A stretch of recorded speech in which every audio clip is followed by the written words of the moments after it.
All right, this is a video for the SEC and the DOJ, yet another one, to show you guys how Bobby was showcasing and promoting his Texit Coin project.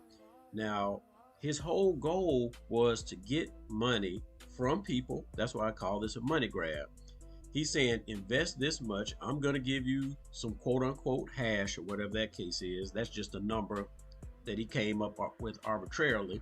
But he's getting their real crypto or real dollars, and he was issuing them a promise to receive a certain amount of a token. But he did it in such a way to make people think that the price of his token would skyrocket.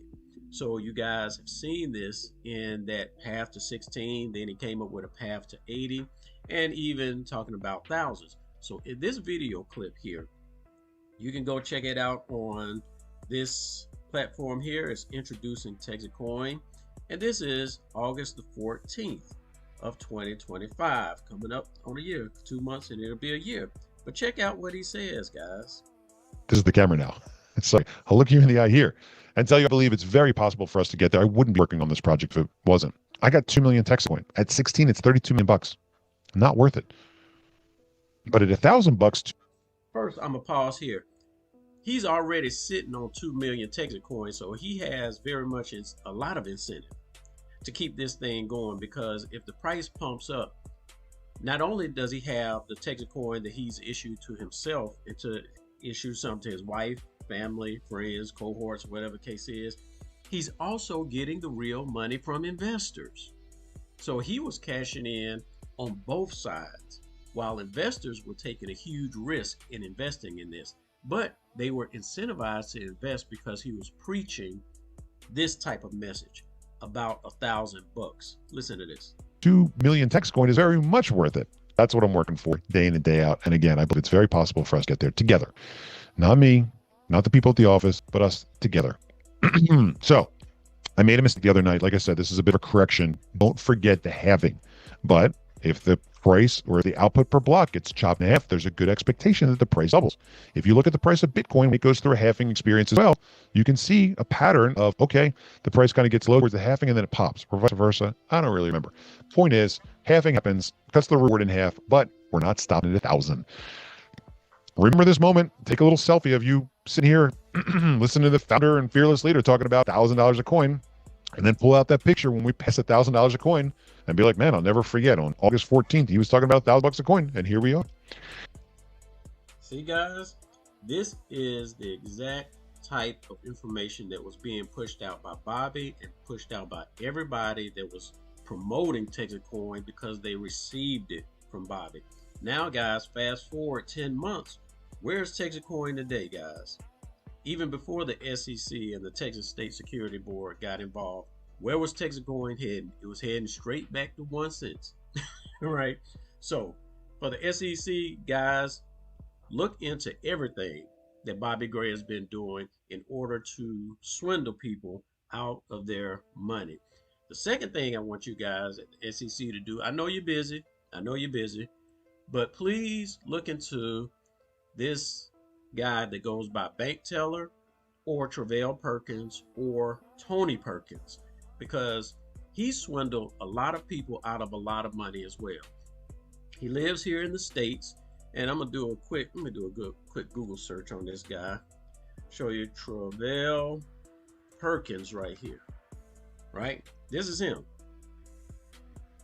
You can do a lookup. He's on LinkedIn.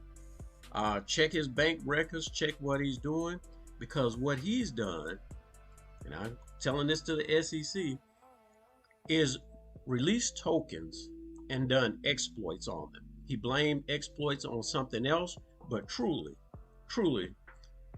he's been using bots to manipulate the price. So he's been doing quite a bit of wash trading to make the price run up. And then once it reached a certain level, he would begin dumping his tokens.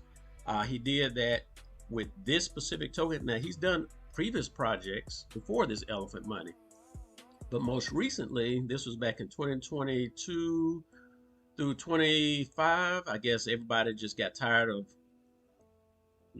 understanding the scam after I've done numerous videos on it. But he'd pump the price up and then he'd take all the liquidity out of it. And then he'd use that liquidity to run his bots, doing some wash trading, making the price go up and up and up and up. And then at a certain point, he would dump again, thus running away with even more user capital. Now, he exploited elephant money, and I started covering it and exposing him around this time as well. Well, he did the same thing last year with another token that was supposed to be pegged to the dollar called this trunk token. It was supposed to be pegged, but he exploited that as well. Watch this. Watch this, guys, at the SEC. He exploited the token, took the money out, and he knew the Bitcoin conference was coming up. So what does he do? He runs his bots to pump the price up again. And once it reached a certain point, it spiked and he dumped it again.